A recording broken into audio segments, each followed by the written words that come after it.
Hello and welcome to another edition of your favourite podcast, Insane in the Membrane. Insane in the Membrane. Hello, one and all. It's your old mate Wilson. Welcome again to the show. You find us in the studios of Islington Radio, where we've just got to interview our guest. Before we get into it, we're going to do our bits of admin that we need to do before we start the show. With that in mind, thank you to our wonderful Patreons. You are wonderful. Thank you for your continued support. Good people doing good things. We couldn't do it without you. And with that in mind, we would like you to become a patron. If you're listening to this and you're not, do become one, because we need you. We have more exclusive early access videos of interviews coming up this summer. We can't always do it. It depends on our guests and where we're taping the show.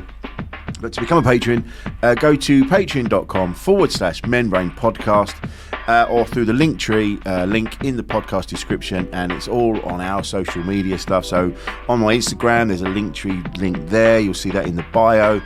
Twitter, Facebook, they're all on these things. So click that link and become a patron and help us keep the lights on and help us to keep giving you the greatest podcast in the land. That very same link tree will take you to my website, to producer Paul, open brackets, hire him, close brackets. You should actually, he's brilliant. And again, as everyone knows, without him, this wouldn't actually be in your ears. This would just be me talking to a laptop. So, and with no guests, just with me on my own ranting and raving. So yes, producer Paul is the man that gets this out then into the world. So yeah, hire him because he's bloody marvellous at what he does. That very same link tree will take you to my website, to our own Dark Horse Live Comedy Night tickets in Tunbridge Wells and live streamed. We're doing that for the next couple of months. So do that with some brilliant guests. We did one the other week, and then we had Andrew Bird, Kate McGann, and Joe Bingham, and it was sold out and it was brilliant. So just click on the link tree, mate. So this week on Insane in the Membrane, I'm talking to Luca Cupani, a brilliant Italian comedian with a very interesting story. I'm not going to say anything in the intro because producer Paul booked him and he was like, "Oh, we've got to get this guy on," and I was like, "Okay." And then he sent me his story, and it was I was like, "Yeah, I want to find out more about this." It was incredible, and we had such a good time. It's a bit political at the beginning because I think it's just on our minds, isn't it? So breeze through that bit, and then it gets really solid and really interesting when Luca starts talking about his family and the relationship. I mean, we all think we've got a weird relationship with our families, but this takes the biscuit. Absolutely. So coming up in a minute is Luca Cupani. A podcast from producerpaul.co.uk. Insane in the Membrane. Thanks for coming down, man. Thank you. And every week I say this. I have to tell you that there isn't a big introduction. We just get on with it. We just start talking because we do all the introduction stuff after. So nice one. Thanks for coming down. And it's a nice, easy chat. It's just like we'd be sat in a bar. Good. Just having a chat. I like it. Yeah. So we kind of met each other. Yeah, I remember seeing you on stage. It could be Camden Comedy Club, comedy versus poetry versus comedy or something like that. Yeah, that was Up and Slam. Yeah, Up and Slam. Okay, I didn't remember the name. That was the first time I saw you performing, and I supported the comedy team, but you were, I think, the MC of the comedy team. Yeah. But then the poetry tends to win. Don't know why. Because they use comedy. They use comedy to make their poetry more palatable. Yeah, which was the joke of the whole thing. Nice. But that was the first time I saw you on stage. Yes, so I kind of love that show. That was good beautiful. fun. Will you bring it back? And you because now poetry slam is also a thing that works. Yeah, I think they're talking about it. It's funny. My flatmate was, when I first met him, he was the original captain for Team Comedy, and and then I took his place, and then now we live together. You know, peace and harmony and love. That's and good. It's lovely. Yeah. How long have you been in the UK? 8 years. Yeah. Yeah. Were you here throughout the lockdown? Yes. Yes, most of the time. Only last year I spent a few months in Italy, but most of the time I was here in London. Yeah. How did you find it? Did it feel weird being away from your home country? No. Well, I moved to the UK because I think Italy is better from a distance in a way. It's a beautiful country, but when you live there you see all the problems, and then I like and when I moved here, London and the UK were way more open. Now it's a bit more difficult, probably. If someone is in Italy now and thinks, oh, I really want to move to the UK, good luck, because after Brexit, you need a visa. It's easier to get to Rwanda, probably, than to just via London than to just appear on the beach. Yeah, so it's but it still has a lot of charm. London to me is a city, maybe the most international city in Europe, I would say. Right. You never feel a foreigner. Like I felt like a Londoner in a way. No, and everyone suffers the energy of the city. Like nobody looks overly happy. Everyone is stressed. I remember for a few years I worked in customer service, so call center. I took a very early train in the morning, and it was like me sitting next to a builder from maybe Bulgaria and an executive because the stop was Canary Wharf, so we were going to the same direction. Right, yeah. And the guy with a suit and the other one with a dress as a builder, and myself going to a call center. And so we are taking the same train. None of us had enough sleep. We are all stressed out. Although I'm on minimum wage, he's making millions, but still you're suffering, even if you're so you should probably I thought you should leave, change your job, because clearly if it makes you rich but you're still taking the same train that I do, something wrong with you. But I think that's what happened with the lockdown. I think it was a real leveler. It just goes to show that it didn't matter what your job was or your background. We were all locked in, and we were all fundamentally the same on that level. It's just some of you had a bit more money than others. Apart from the government, as we know now. Oh God! But, no, I didn't want to put. But no. It's embarrassing. It's when these people are voted in to sort of lead us. We go, all right, we think you're the best person for the job. So a majority of people will go, we think you're the best person for the job, so we vote you in. The rest of us are going, we don't think they're the right person. But they go, no, we think it's the right person. And they go, we don't think so. But anyway, the majority wins. They get into power. And it's just, when you watch them, you're like, come on, man. I'm not that surprised, because I think that being Italian, I'm used to these kind of politicians. Like I have the antibodies for this. We know we can't trust them. Yeah, of course. But of course, I moved to another country thinking, oh wow, this must be much better. But then, okay. All the same.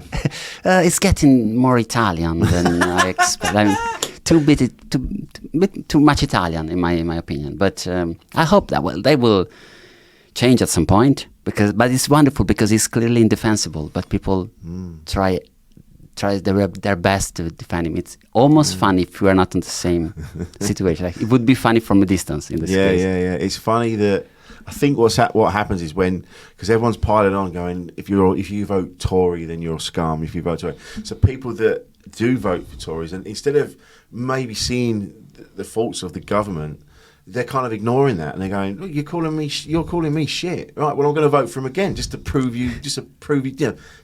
teach you a lesson." You're like, "No, you're shooting yourself in the bollocks."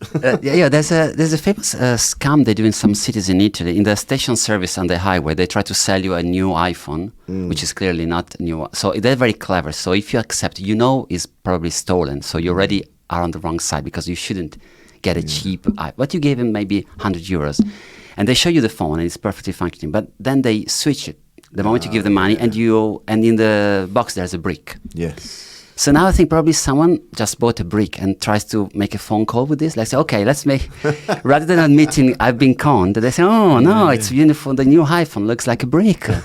Probably, maybe there's no signal. Maybe let me take this brick a bit up top of the hill and it will work. And someone said, you have a brick. You've been conned, but they won't have it. Because it takes a lot of your, pride. Yes. You need to admitting that you're wrong is not, especially for men, I would say, more than women, is not something we are used to. We don't like. So. No, of course not. Mind you, we'd end up, they'd get the brick and then be writing notes and strapping notes to the brick. Go, what are you doing? I'm sending a text through the window. Yeah, you're right. Pride would. Yeah, I think. It's an element of that. Yeah. Yeah, it's a funny one, and I think everyone needs to stop shouting at each other for a minute, and we need to just go, right, let's figure out what we can do, because this is getting silly. If the people at the top aren't even obeying the rules, then why are we obeying them? And then what they've done is change the rules so we can't rise up and go, how dare you? They go, yeah, keep it down, otherwise we're going to put you in prison. And then they keep us good. Like, okay, here's a bit of money here if you just be quiet, because it's, I don't know. I think, in my opinion, coming from another country, part of the problem could be maybe boarding school. I don't know. I'm not sure about it, but I think that because in Italy, boarding school is used as a threat from a parents. The parents, they would tell you, if you don't behave, I will send you to a boarding school. That means you live like an orphan and you will not see your parents. That's harsh for. Here, the daughters and the sons of the elite are sent to boarding school like a sort of rich orphans. A UNICEF for rich people. I don't know how do you call it, but it's they grow up without parents, basically, in most of them. And I'm not saying that every one of them has problems, but probably it doesn't help to develop empathy, to develop to feel loved by someone. So by the time you leave at 18 and you go to university, then you take care of you think about yourself more than other people. I think this is I'm not a psychologist, but I think that our prime minister at the moment could be an interesting subject of a thesis, of a degree in psychology about narcissism and lack of empathy and never admitting that you're wrong. There's a lot of very evident traits. Unfortunately, he's leading the ship, so we are for a rough ride. But yeah, it's true though, and it's the same with all, like you said, it's the same in Italy, it's the same in a lot of places. And what used to be funny is that the news would report on other countries of the corrupt governments. And we're like, whoa, that's shocking. Like, whoa, we wouldn't have that. And you're like, we do have that. We've always had that. But maybe it was you had a better track of politician, I believe. I don't know. At least I only recently found out in the House of Commons, if you call the Prime Minister a liar, they kick you out because how dare you say? Because if he were a liar, he would resign. He would do the honourable thing. It's a wonderful system. The only little flaw is that if he is a liar and doesn't care, he will never resign, and you can never force him to resign. So, and you can't even call him a liar. So, in Italy, it's a bit more strict the things because we know they are liars. They are.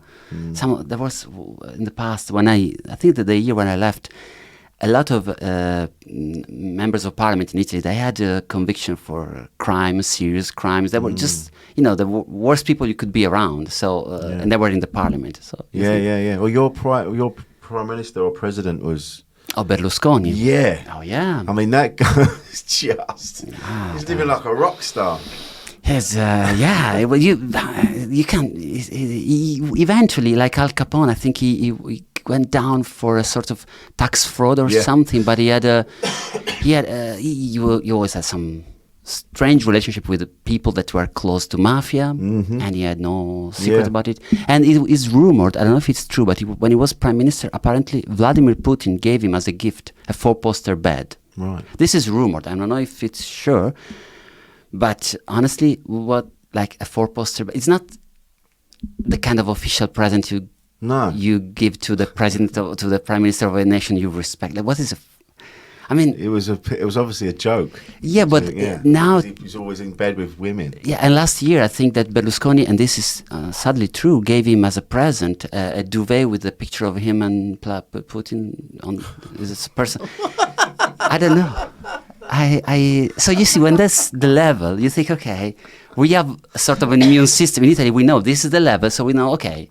No, we don't expect anything from these kind of people. No. But here we have a bit more, in the UK, higher expectations. So now we have probably to readjust our standard. I think they should have checked the mattress. It was probably stuffed with cash. Then the duvet went back, and they were like, "That's a thick duvet. It's probably cash going back." Yeah, probably yes. Yeah. But you're right. We do have higher expectations. We do have a level. There is all that. Yeah, it's a weird one in this country. Where it's always about stiff upper lip and be a gentleman and be this and be that, and there's all rules and there's this and the other, but no one gives a shit, really. My dad, I've said this many times on here, but my dad told me when I was a kid that the world is corrupt from the top down, and that's all you need to know. That's true. But they used to 7. save the appearances, at least in the I don't know. There's They used to at least pretend. either UK had a better PR, because when I moved here, I remember I thought, oh, what a great tradition of the oldest democracy, and they resign if they do something wrong. And then the actual prime minister come along, and also, you know, they lied, and people like to be lied. Maybe this is a phase. Like at some point, we like to be told that we will have a cake and we can eat it, whatever, and no problem. And it's clearly not true. But we need to believe some lies. I don't know what's the problem. But I think it's like you said earlier, when things are all right with us, like when we're not struggling to pay bills and we've got a little bit of cash, or we can afford things. We tend to let a lot of stuff slide. We tend to kind of go, oh yeah, I know they're like that, but fuck it. But you know, they fined people £10,000 for having parties in their house, and then people were dying and couldn't get to relatives. I've not seen my nan in 2 years, in nearly 2.5 years, because she's been in a home. Yeah. She can't, like, if you go near her, you'll kill her.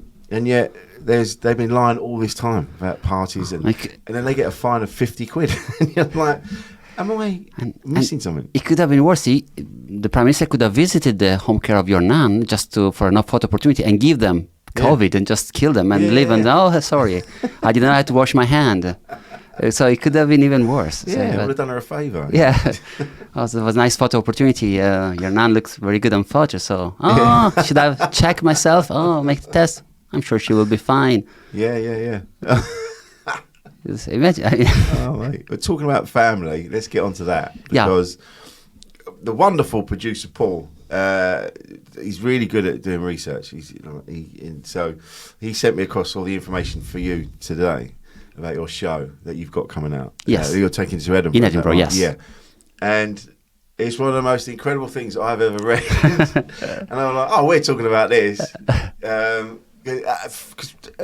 Family relationships come up quite a lot on this podcast, because famously it's always your family that probably causes the most problem. You love each other, of course you do, but it still brings they're sort of, your parents are kind of, they're unpacking all the shit that was put into their minds by their parents. Yes, they're trying to work out what bits were right, what was wrong.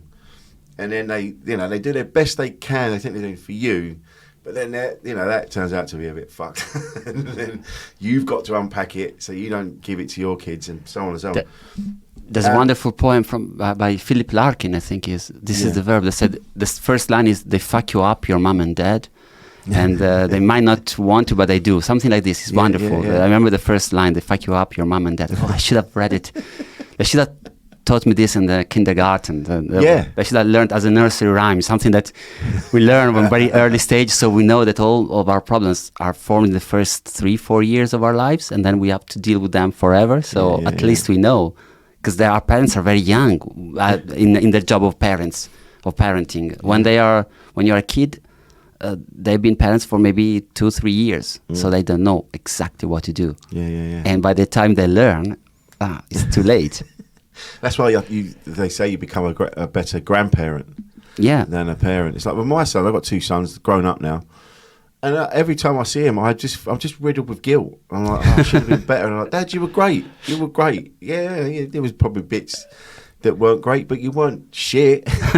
So chill out, Dad. But it's a funny one, isn't it? But if you tell us the story, okay. You start from, because it's the relationship with your mum. Yeah, so the show is called Happy Orphan. So that's there's an happy ending. I'm orphan, but I'm happy. Right. I'm better now without my mom than when she was alive. Wow. But I realized only later she wasn't too bad, but I think she wasn't cut to be a mother. Like nothing extremely violent or abusive. Nothing. That's according to my therapist, because I've been on therapy for 10 years now, so 11 years now, since my mom died. And my therapist told me, well, if she had been a bit worse, you would have realized that it wasn't a very healthy relationship. But since she was kind of okay, but just smothering you slowly, and you didn't realize. So now then it's harder to unravel everything she did. It wasn't In Italy, it's quite common to live with your parents until even when you're an adult. So I lived with my parents until I was 35 years old. Right. So that's a lot. But where can I start from? We were very religious. I'm still a practicing Catholic, which adds guilt to guilt, because I'm Italian, so I'm supposed to love my mom. Yeah. And I'm Catholic, so I'm supposed to love Virgin Mary, which is a sort of the teen mom that we always worship because she's the perfect mom. But at the same time, I'm just glad my mom's dead. And it wasn't me, it was natural causes, but, and it was, couldn't happen a better thing for me. But she gave me two great gifts: my life and her death. So the second one maybe wasn't intended, but I appreciate it even as much as the first one. So I grew up with my parents, and when I was a kid, for example, no Christmas presents. This isn't too much of a shock for me, but my wife still says, "Oh, wow, no," because the official reason was it's baby Jesus' birthday, not yours. Right. So no gifts for you. No, never. No. Well, maybe a bar of chocolate, but it's not like we had the Christmas tree. So I thought, if we can afford a useless Christmas tree, I've seen other movies and pictures, and people have, in my friends' houses, they have things under the tree. The old tree is like a big sign to say, look down. There are presents. That's all about. That's the point of the tree. Yeah. What do we need? Because if we spend all the budget in the tree, I'll just get rid of the tree and buy me toys. I'm happy. I don't need a tree. I've seen trees in nature. I can draw a tree if you want. Yeah. Or we go outside, put the gifts under the tree outside. Yeah, and just I don't mind. And no, but I'm not baby Jesus, so no birthday, and that's okay. I'm not baby Jesus. Fair enough. And then she was hypochondriac. I'm hypochondriac. I had high cholesterol. I could spell hypercholesterolemia when I was 10 years old. It was very impressive for your kid. Schoolmates, they really respect you when you can pronounce disease you didn't even know what they are. But she was a chain smoker. So that was a bit of a contradiction in my opinion. She used to smoke a lot. You know that generation that smoked when they were pregnant? Yep. Smoked in a house with kids. Yep. Then eventually she moved to the balcony to smoke. She would smoke on the balcony, but I had to close the door behind her because she didn't want the smoke to enter. So I had to wait for her to finish the cigarettes and open the door, like a sort of the Queen's guardhouse, And I don't know why I did. I did until I was my 30s. Like she's going to smoke. So let me close the door. Oh, she's on the phone now on the balcony. So maybe I have to wait until she finished the phone or the cigarette, and then I will open the door. But you're just in charge of the door. What's about my time? I should have a life in the meantime. She gave me birth, but she should give me a life. And I couldn't rebel really. And also when after uni, I tried to escape. I did uni in the same town where I was born, so that was convenient, economically better. But then you live with your parents. You don't enjoy the university life because you go home and have a curfew and stuff. And no surprise, I was virgin for a long time, partly because of my religion, partly because I couldn't find girlfriend, partly because if I had a girlfriend I had to deal with my mom and the girlfriend, and this preserved me. I lost virginity when I was 31. Wow. Although I keep saying I don't even like the expression to lose virginity because it makes it look like if it's an accident. I really planned it. I threw it away. Yeah, I wanted to I got rid of my virginity finally when it was really almost expired. Like, I don't know if there's a expiring date for virginity, but 31 is a lot. It's late on. It's not, you're not the only one, I imagine, but even the first kiss was 31 years old. Oh, really? Yeah, that's the first interaction with a woman, with a partner, was 31 years old. So was it your mum just never let you do anything? Did you just... Well, I didn't have a weekend. So the thing is, she wanted me to be home at every evening and stay at home. And when I left uni, when I finished my university degree, when I was 24 or something, my father got a stroke, so he became disabled. Right. And then we had a weird balance in the family. So there was my father became a sort of a child of the family. He was fully functioning brain-wise, but he couldn't move half of his body. So you had to help him to take a bath or to wash his head or to drive him somewhere. So you had to take care of him. And my mom was the first carer. and I was the sort of a deputy carer. So the balance was the child, was my father, and my mom, and I'm in between. Oh, wow. So then you cannot really, would you leave? And I never understood why my parents or my mom never thought about asking for a professional care or some help, because that would have given her more time and more freedom to myself. But for some reason, this was the balance. So for the following 10 years, we were just dealing with... if you know that you are to drive your father to the Sunday service on a Sunday morning, you cannot really go outside in the weekend with your friends, because then you have on Sunday morning. And then if you have to, your father takes a bath on Saturday evening, you better be there on Saturday. So these little things, micromanaging of your time. But without realizing, you end up when you are 35 and you really you realize I can't do anything. I have very few friends. I don't know why they stick to me, because I'm really they can see me a few hours every week, and you cannot, and she loves you, but you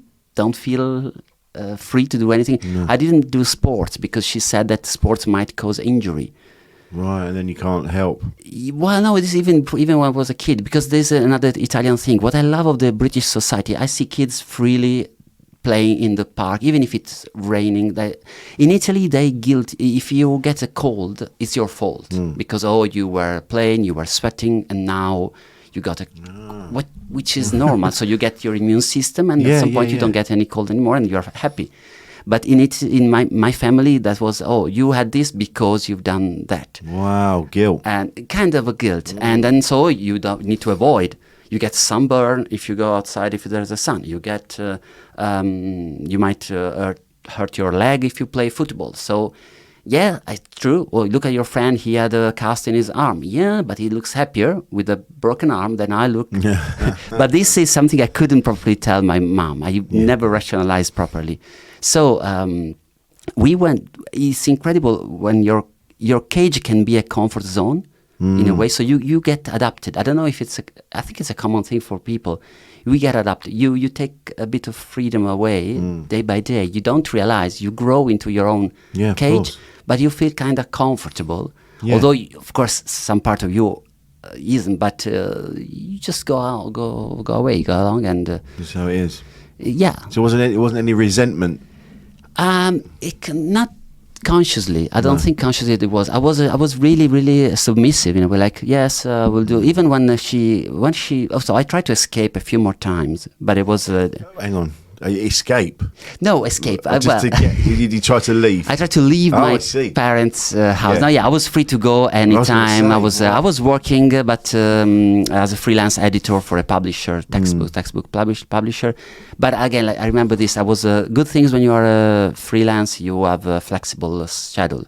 So it would happen maybe on mid-afternoon, my mom would call me, you have to go to the pharmacy to take the result for the blood test for your father. So I would drop what I was doing, go to the other side of the town, take the blood test, bring it to my mom, go back to the office and keep working. But again, why? I mean, okay, it's fine. It's little things, but you're never completely free. Towards the end, I remember she had a bit of a problem in her back, so I had to wait for her when she would go to buy something in the grocery shop, and I didn't need to come with her, but then I had to stay ready to unload the car. But whenever she wanted, even if I was on a phone call with some colleague, I had to hang up, rush to my mom, and she was like choosing the timing. That's the only problem. We never had a sort of do you want me to go with you to buy something? Let's find a time that is convenient for both. This was never discussed. There wasn't,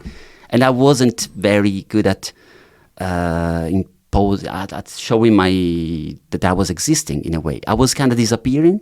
I looked much older when I was 33 years old. I will show you a picture later on of myself when I was 33. I looked older, and then so in March 2011, I tried to leave the house. I quit my job, and the plan was to go to Japan to study Japanese, because I dreamt to be a proficient Japanese speaker and then move to Japan for good. But March 2011 is when Fukushima earthquake happened. Wow. So I thought, okay, hang on, no, maybe not now. Second plan was to use my savings, because the only good thing of living with your parents and working is that you can save some money. So I thought I'm gonna go to the UK. I wanted to study the same subject I studied in Italy, classics, but in English, because I thought I can improve my English, I can learn. It must be, and I still think it's better. Probably, I still want one day. I dream to be able to afford a postgraduate uni something in the UK, because I think it's better. I like it. I'd never did this because my mom, the end of the same month, got the cancer diagnosis for cancer, which is kind of crazy when I think about it, because she was hypochondriac, I was hypochondriac, she had all the symptoms and none of us could see it. She had tons of exams and stuff, and none of us ever thought this might be. No. She was smoking since she was 13 years old. I mean, after 50 years, with all when I read the symptoms, I thought, yes, this is exactly what she had. Yeah. And so she got this diagnosis, already terminal. And I remember she was in hospital, and I tried to give her something to read to have a distraction. So there was a leaflet from a big supermarket with a discounted offer, and she remotely controlled me on the phone to buy everything I could, everything it was. But the trolley was so full. I called her and I told her, Mom, I remember the size of the fridge at home. We cannot, it's too much. You asked me to, like there were 4 lamb legs. No. What do we have even? Yeah. What we do? Are we assembling a Frankenstein lamb?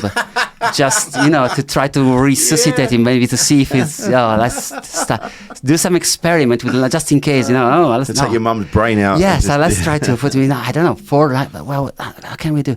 And then she said, okay, don't worry, I will think of it. And half an hour later, she said, stay in the supermarket. Then maybe 20 minutes later, an unknown phone call from an unknown number. Someone was a colleague of my mom saying, okay, you're Luca, you don't know me, I'm a friend of your mom. I have space in the fridge, so you can go ahead with the purchase of lamb, whatever. And, you feel a bit like, okay, we'll buy everything. And we'll go to, I remember going to this stranger place to stuck food in their fridge I never met before. So what am I doing this? So it was complicated. But then she died, and I remember I couldn't cry, and that was a interesting sign. I was embarrassed. I thought I should cry. Yeah. But my body knows better. Like it was the beginning of a sort of freedom. So I didn't. So it was a relief rather than a. In an unconscious level, way. I felt again guilty because I should be this devastated, but actually now I'm free. Like I can, I had a much better time with my father after she died, because we agreed on hiring a professional care that could help us, so we could have more time. Still, I was still taking care of him, but not like I was able to see friends, to get out, have some weekend. Everything. Everyone was happier. My father was allowed a bit more chocolate than my mom would allow him. But again, he has a stroke. I mean, at least let's enjoy life. We can't live in this kind of fear of everything. So it was the beginning of a rebirth for me. Yeah, I enjoyed it a lot, and that's how I thought maybe because I had another attempt to go back to normality. I wanted to go back to the old job. I was working with an author. But the same night of the funeral of my mom, she died. What? So this author was my favorite author. We worked together, and she came to the funeral of my mom. So that I was glad, because I hadn't seen her in months, and I appreciated it a lot. Yeah. And then I wrote her an email the same night saying, "Oh, thank you for coming," because in my mind I thought, now let's keep in touch, because the only sensible thing I can do is get back to my old job, because my father needs someone, and I cannot go to the UK or I can't go anywhere, so I need to stay here. And the following day, a colleague told me that the author had died in her sleep. Wow. I thought, okay. And that's when I thought, let's stop planning. Let's stop don't do any plan. Just listen to yourself. And I did 2 good things. I looked for a therapist. And I attended an acting school in my hometown. There was an old childhood dream. I never allowed myself to do. When you think, it would be nice to try to be an actor, but no, it's not. It's like it's not for you. And why it's not for you? Try. Yeah.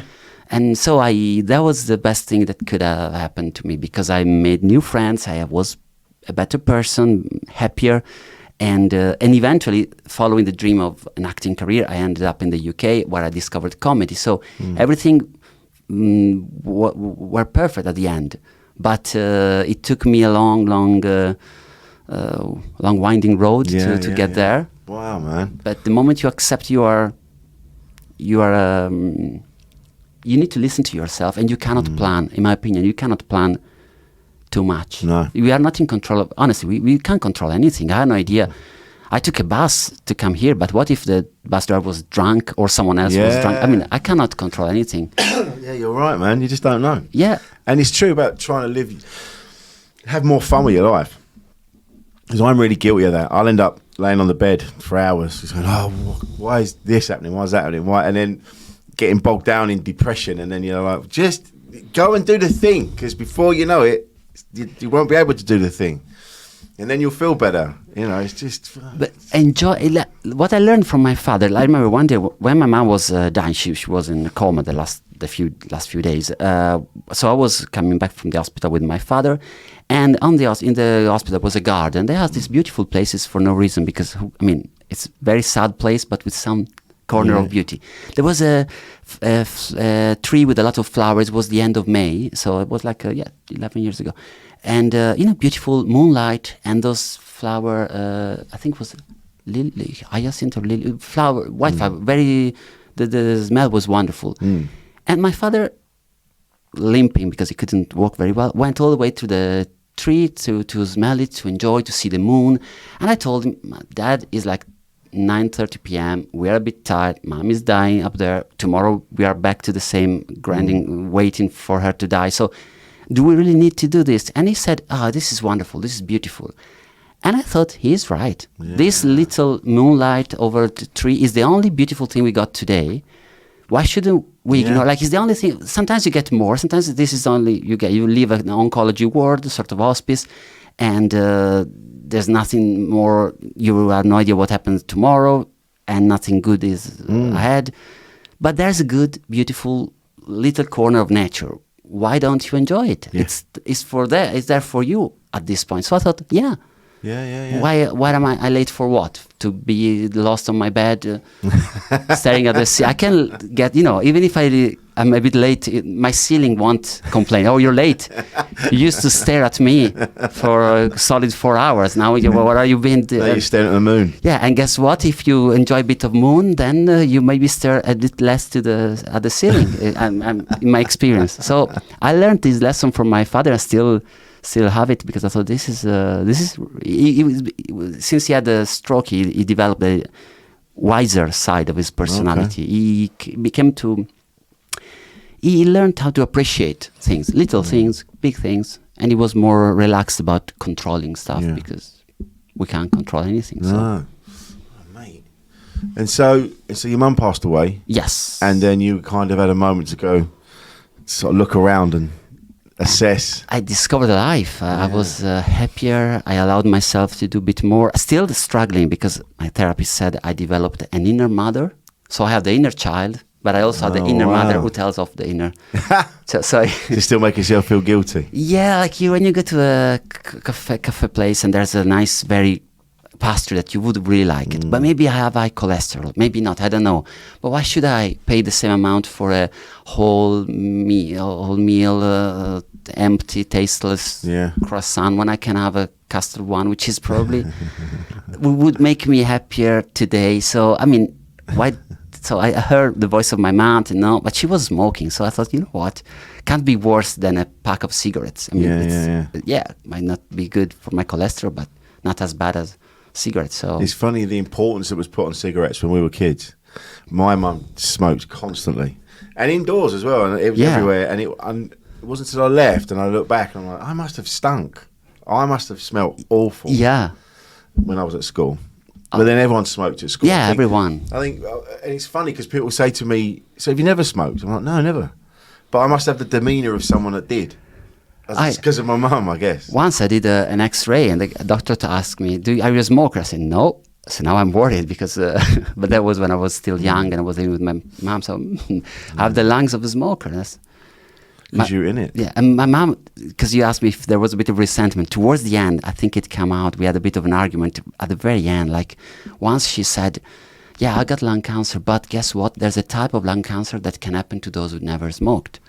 and she kind of uttered something like, she implied, "I hope you get it." Wow. And I said, "Oh, okay." And then she said, "Anyway, I quit smoking now." And I told her, "Well, technically, smoking quit you, because you don't quit when you're in hospital. You cannot smoke. It's oxygen everywhere. It's not like you quit smoke. You can't brag about quitting. Quit smoking is difficult, but I respect people who manage to do, but not just because they got a lung cancer and they cannot smoke in hospital. This is not the definition of quitting smoking. So yeah, we had a bit of an argument, like on the line of, she says something like, "Can't you see I'm dying?" And I finally told her something like, "Can't you see I'm not living?" So we're kind of even. Not exactly, I know, but there was a bit of resentment. But all at the end, it disappeared. It came back last year when I got an email from the cemetery. Yes. Because there's an Italian practice of after 10 years they dig up bodies. Make room for the new one. Yes, they need. So you're only. So they. So they do, and is it a Catholic thing that you have to be buried? Yes, although now finally even the Catholic Church is learning how that cremation is good. To be fair, the Catholic Church has been in the forefront of cremation. If you think of all the women that have been burnt at stake, that was a kind of a smashing it. Yeah, I never understood progressive. We are against cremation. Hold on a second, you have burnt alive a lot of people. That's a cremation at the extreme level. So that you're not really against. You can. But now it's becoming more common. But it's still, the idea is you bury someone in the ground because it feels natural. That's why my father buried my mom, and eventually I buried my father the same way. And the problem is, we think it's forever. We think it's more natural.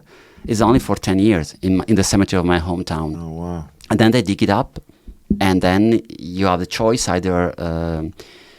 So if the body is still intact, which is very difficult after 10 years, then they bury him again for 5 years, and it costs not much. Yeah. But if it is bones, you have a choice: either a nice box in a wall of the cemetery, which it costs 1,500 euros for 30 years, or they scatter the bones in a mass grave, and that's complimentary, free of charge. Yes, free of charge, but good luck with. Then. You know the area of the cemetery where there's a mass grave, and you know that somewhere your mom is there. Yeah. But some here. Yeah. And you have to deal with that. Yeah. So I didn't. Yeah. And after during the pandemic, there was the email I didn't want to receive, like the cemetery telling me we're gonna dig up, because everything was slowed down because of the COVID. I think could they just slow down the digging up? No, that was dead on time. So funny that. Yeah. So they couldn't stop doing this. So we had to deal with this. I had to deal with this, and it was okay. At the end, I chose the premium version, so the little box. Okay. So that's good. The only problem, in 3 years' time, I'm waiting for another email for my father. Yes, so that's I need to put them in the same box. No, there's no. Still, it costs almost the same because you pay for them. You pay for the service of opening up, and so there's still money to be. It's funny that, isn't it? It's funny that the most expensive one is the one that you can't. Oh no, you have to have separate. And you go, why? Because you get twice as much money for the. Yeah, because it's a business. Yeah. You go, well, just put them together. It's fine. Yeah, no, you can, but I think I need to probably either try to cremate, but only if there's enough space. So I'm not sure, so I don't want to. I will put them. It's fine wherever they go. As long I want my father to be in a wall in the cemetery. Yeah, if he's not the same one, and it can't be the same one because I had to. If you want to make sure they're next to each other, you need to rent them from the beginning. Rent them both, yeah. And it's 3,000 euros. Honestly, I need to be a better comedian to afford. So you need a goal in your life, and my goal is get you a box next to your mum. Yeah, it's a life goal, death goal. No. Death goal. Yeah. If you can't have a good life goal, make sure you get a good death goal. Good death goal. Yeah, because think about that. I used to work at a funeral director's years ago, and I remember going down and going to the ovens where they cremate everybody, and you can look in because they look in to see how far along it all is. Medium rare. Yeah, and I remember seeing one that hadn't been in there very long. And I just looked through, and all the box is burnt away, and then you see the skeleton, and all the flesh is burnt away and all that. And I saw the rib cage in the flames and all that, and and it just made me realise just how once you're gone, you know, your soul or whatever, the energy that was within you is gone back into the universe. So that's just really, it's like burning a car. Yeah, It's true. What you were. That was just your vehicle. It's true. But I remember when my mom died, you can see the difference straight away. Like when someone is dead, you can see it's not there anymore. Yeah. There's something in the color. The light the goes out, doesn't temperature. it? It dims. Yeah, it's not. It's just a body. Yeah. It's really a body. So it's funny. We cannot define a soul, but we can definitely say when there's no soul left. Yeah. I don't know how to explain. So Maybe it's it could be a simple thing as because we're all vibrations, aren't we? Vibrating in different directions at different times, at the same time. That's probably what it is. The energy's because you're not vibrating anymore. yeah, It's this, but then the molecules are still there, and all the atoms are still there, and but some they're still kind doing of something, I guess. Yeah, I should have tried some experiment with the leg lamps. I should have lamp's leg. I should have Yeah, find out what there's energy. We can do there's it. a soul in it. Yeah, but it's like a switch light bulb that is switched off. Yeah, It's the same, but doesn't make any light. So it's not. You don't feel that, in my experience, if it can be of any solace, because maybe it's very dark. This episode, I'm so sorry. no, it's brilliant. But it doesn't really. You don't feel so attached to the. In my opinion, my experience, I didn't feel like this is my mom. This is not my mom any longer. This is something that resembled my mom. Yeah, And definitely when they gave me the box back with the bones, that's not my mom at all. I don't know what it is. wow, box up. Did you look? Is it No, sealed? it's sealed. It's an aluminium box, but since the storage I put in the wall, I rented was a bit higher, so 2-3 meters higher. The operator said, "Oh, I need a ladder. Can you hold it in the meantime? And whilst you're at it, can you check if it's her on the? There's a tag. There's a Yeah. So the name was hers, but honestly, he said, "Is it her?" I said, "Honestly, I have no idea. I mean, there's a box with her tag name on says it, but could be a rabbit inside. I don't know what you put inside. I don't even want to see what's inside. But even if you show me, I have no idea.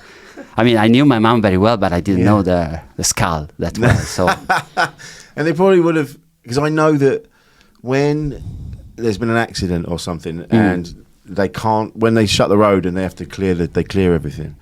I know they have to make sure they've got everything, every body part has been accounted for before they can open the road up again.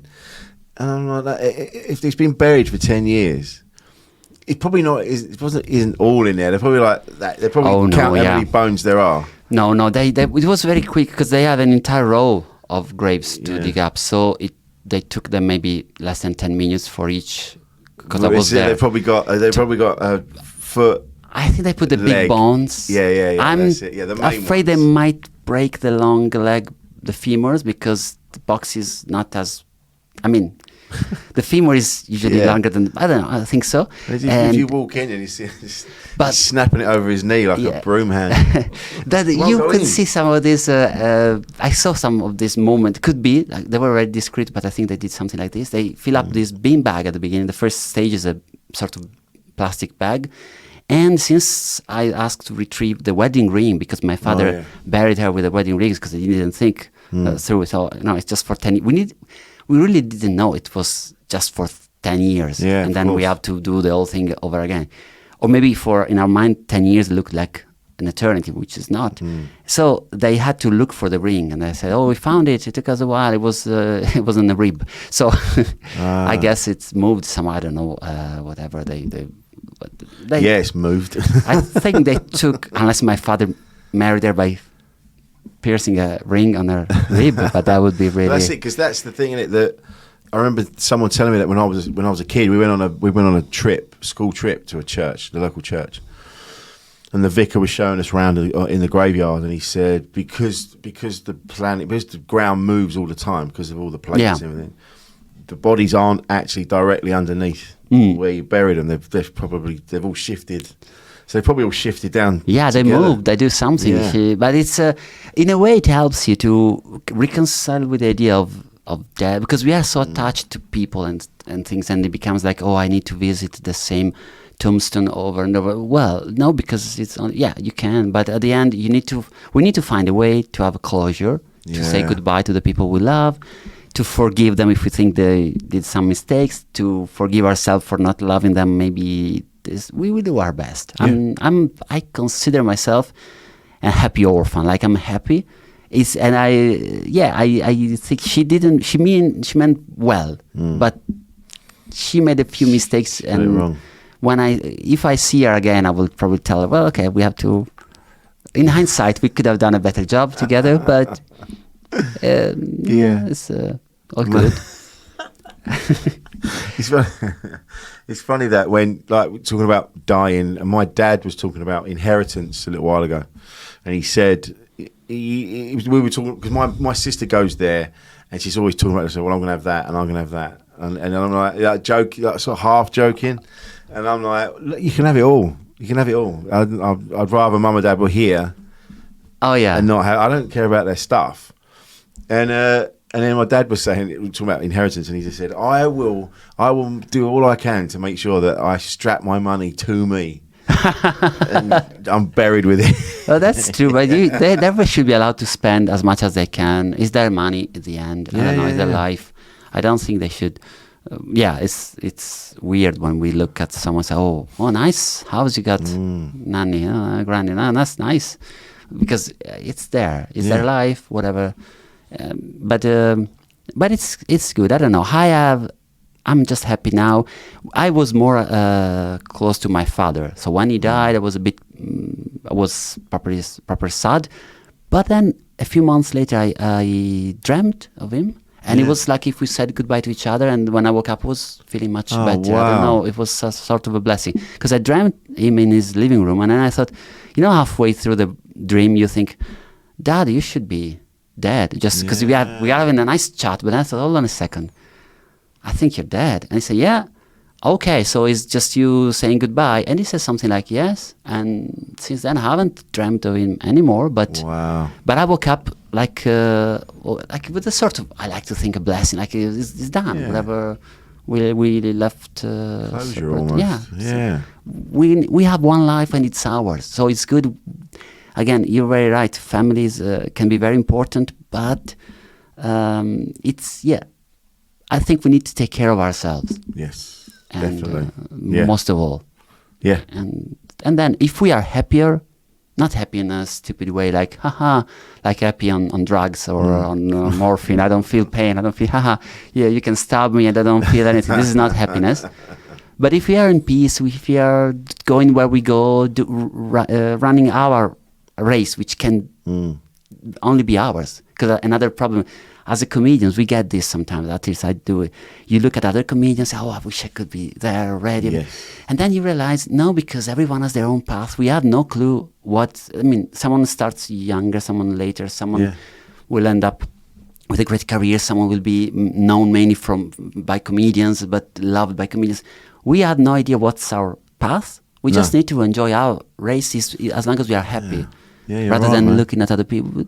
It's our path. The good thing is can't be wrong if it's yours. Yeah. But probably it can't be the same as other people. So No, you're right, man. I know what you mean. We do get bogged down with worrying about, especially in this country, definitely. We're always worrying about have they got more than me? Why have they got more? Why have they got that? Why have I not got that? And it's, and they need to be a bit more, this is cool. But also in this country, I think the class system plays a role that is definitely. bit twisted, because they trick us with this because I don't know which class I belong to, because I have the same education of Boris Johnson, but with no family connection, so I'm broke. Yeah. I can say it in Latin, but I'm broke, so it's doesn't really, like, which class is this? I don't know. But imagine if Boris were poor, from working class. Yeah. He would probably spend his time on a library, reading some book, blabbing words of Latin, with a tracksuit full of stain of ketchup around the Ladbrokes. It would be funny, Boris. He wouldn't be respected, and he would have probably had less girlfriend, I would say. That's my idea. Maybe not. Maybe someone from Salvation Army would love him, but I don't know. I have some doubt. I don't know if I'm stepping the line, but I think it's. I like to. That's great. When it's too much, I like to imagine a metaverse where Boris Johnson is a poor guy, homeless, with a bit of ketchup on his tracksuit, blabbing Latin words, blah blah blah. And I think, that must be a universe where things are like this. There must be, of course there is. Selling the big issue, talking about what his issue is. I would buy him in the big issue, probably £1 no more because he doesn't deserve a tip. But he'd wear a tracksuit with school shoes, like slip-on shoes. That's the kind of guy he'd be, I think. If we got from a charity shop. Yeah, and maybe a tie with Oxford tie on the something like a funny character. He would be known as Boris, the funny character. He would campaign in from a local politician, probably Tory of Reclaim Party, because that would be you look with a big and maybe he would even try to get candidate like those people that get 2 votes, like Count Binface. Funny Boris. One of those people. Funny Boris. Funny Boris. He would have a page of Funny Boris fan club on Facebook, like it was. Character oddity in London. There's Funny Boris. He'd be on TikTok. Yes, hey, Funny Boris, tell something Latin. Rosa, Rosa, Rosa. That would be someone from Eton would bully them. That would be not nice, but that's what they do. That would probably burn some banknote in his face and film it and put it on TikTok. Yeah, I imagine it. Boris the influencer. He would become what's up, guys? He would become a character, a face on the mayor of London, homelessness. I like to imagine this, and I think, whatever's happening now is the opposite is somewhere else. Yeah.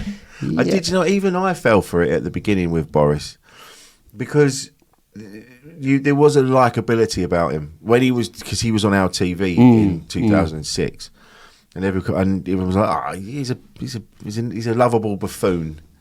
And then as you go along, now he's the Prime Minister. You're like, oh no, he's awful. He's the narcissistic bag of shit. And but I read an interview, and he said, we're keeping that in, by the way, which is Paul's panicking. Sorry, because we're doing it. we can cut if it's sorry. Are we too political? No. No. We've said worse.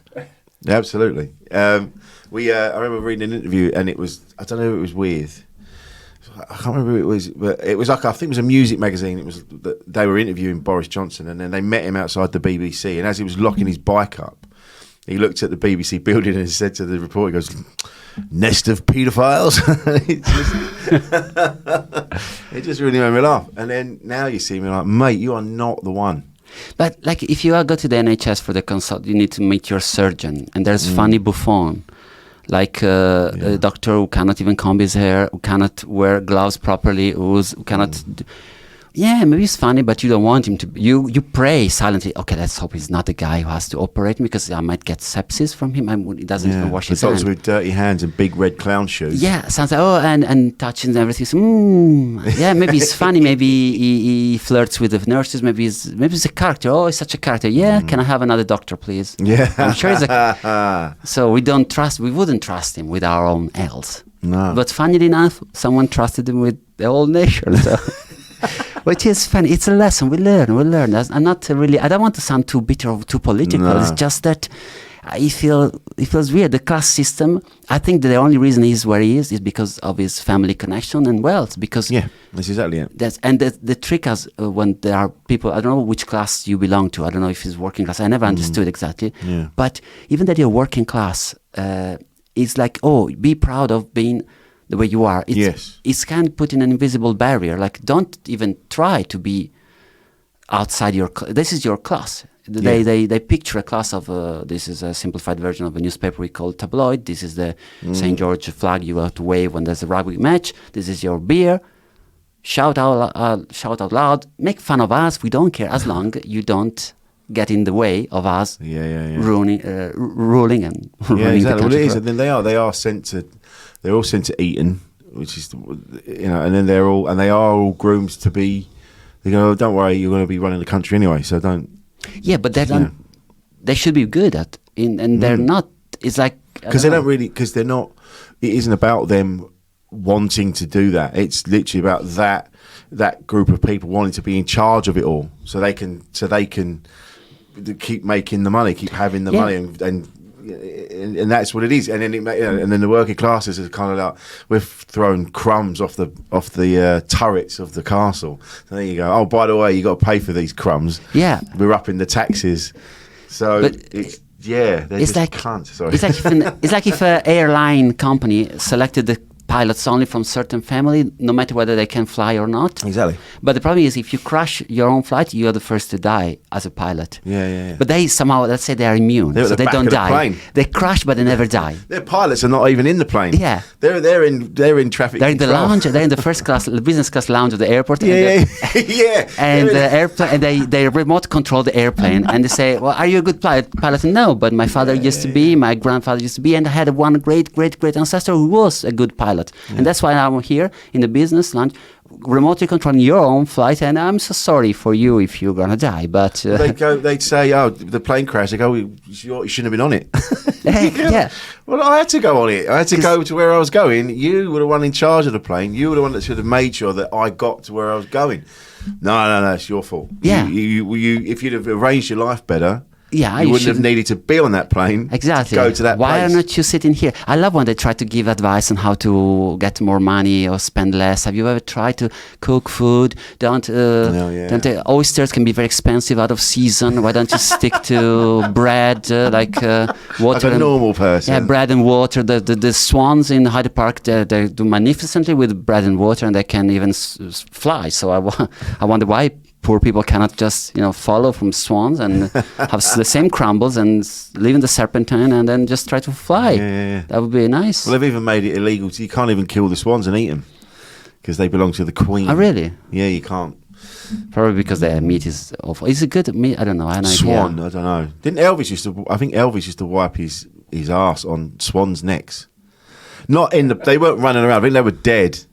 And they used to. The rumor was that he used to wipe his ass using swans' necks. Can you think we can find a swan, taxidermic swan, and sell it on eBay, pretending it's been wiped by? It was Elvis's poo swan. Yeah, just saying, okay, that doesn't look clean because guess what? That's the perks, actually. It looks more like a duck. No, that'd be the shit. It's the little brown stain you see. It's actually Elvis. Has been analyzed, and trust me, it's the DNA of Elvis. So we could ask some distant relative of Elvis to poo on that swan, and then we can sell it on eBay for some.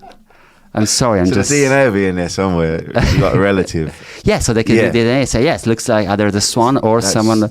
That's Presley poop. That. Well, and then you sell it for some money to someone, and then it's just. That's the next advice from some minister I expect to give for the budgeting. Why don't you sell swans, pretending the Elvis's poo swans? It could be something. So Elvis used to wipe his ass with swan. Apparently, I can't work out the logistics. Every time, I don't think about it often, but every now and again it pops up. Why? I'm like, how would they even? What? Are they like a stack of them next to the toilet? Wow. Can we just now suggest to Andrex to make a swan-themed toilet paper called Elvis for his anniversary and give us a royalty of on the sales, like just the special Elvis Andrex, the swan, because they always use puppy and dog, but swan are The swan, yeah, good enough for the king. Yeah, I mean, toilet duck. So, yeah. I can't believe we didn't get that. You see it? It's a thing.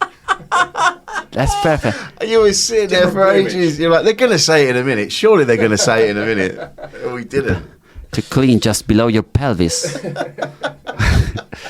I'm just saying that's a possible market. Someone will buy it. Someone. This is why I love doing this podcast, because the business ideas that spring forward. You go. never know where it's going to You're go. a startup, which is really, this is an incubator of ideas. This will be wonderful.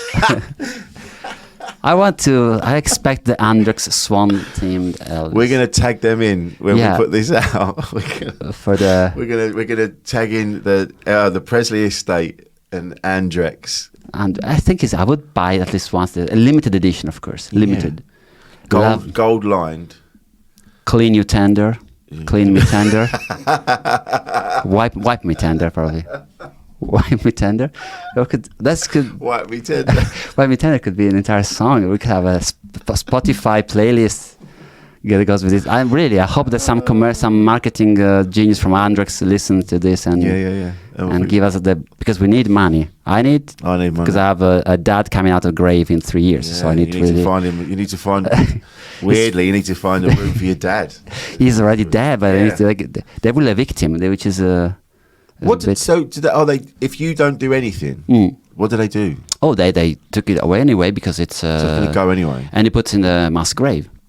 All right, so your only option if you haven't got any money is the mass grave. Yes, because you have 6 months from the moment they dig it up. They put it in a bean bag, a plastic bag, and then in 6 months, if you haven't reclaimed, if you haven't rented a place, but also I think you need to rent. It's better if you rent a place in the same cemetery, because a friend of mine said, "Oh, I'm gonna move it in a cemetery next to my village because it's better," and they have to pay a weird tax for every municipality they crossed with a bone, something like that. What? So they make money with everything. Yeah, so of course they do. Like so that's like, okay, you move from here so every borough had to allow we allow these bones to enter and leave and enter and leave. So and it's at like, the end, what happens if I don't pay? Yeah, it's like there's just bones. Yeah, you never know. So you have to do it in the dead of night, sneakily. Sneak across to xylophone music.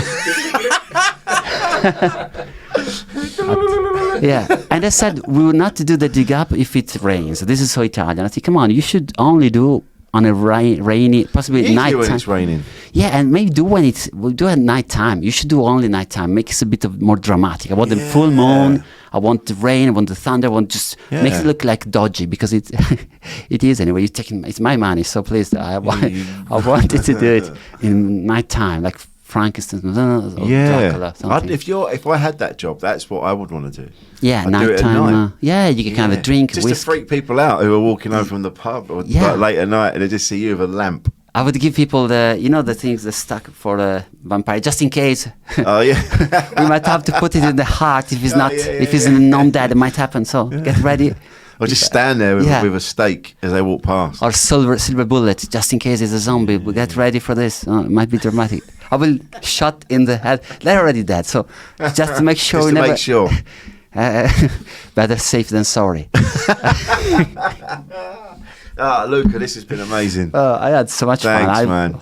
Thank you. Where can we find you? Can we find you online? Yes, I'm on Instagram and Twitter, although I need to be better on Twitter. I'm also on TikTok, but I have put very few videos there. So Instagram mainly, and is Luca Cupani. So it's my name and surname all together. No space, nothing. No. So, and I'll be in Edinburgh for the month of August. So you're doing Happy Orphan. Just a tonic, the spare room. Yes. 2:20 p.m. What is your show? I'm going to be Just a Tonic up the road. Nice. Yeah, I'm going to be at 9:20 every night. Good, so I can see you. That's perfect. It's going to be great. Just a Tonic is the place to be, because also Daniel Sloss, other people are coming. Daniel Sloss, is he?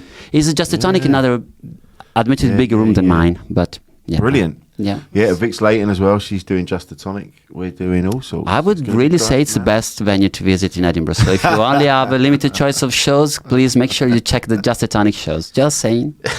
And if anyone from the Gilded Balloon is listening, then I still love you. No, of course I do as well. But everyone else can get in a bin.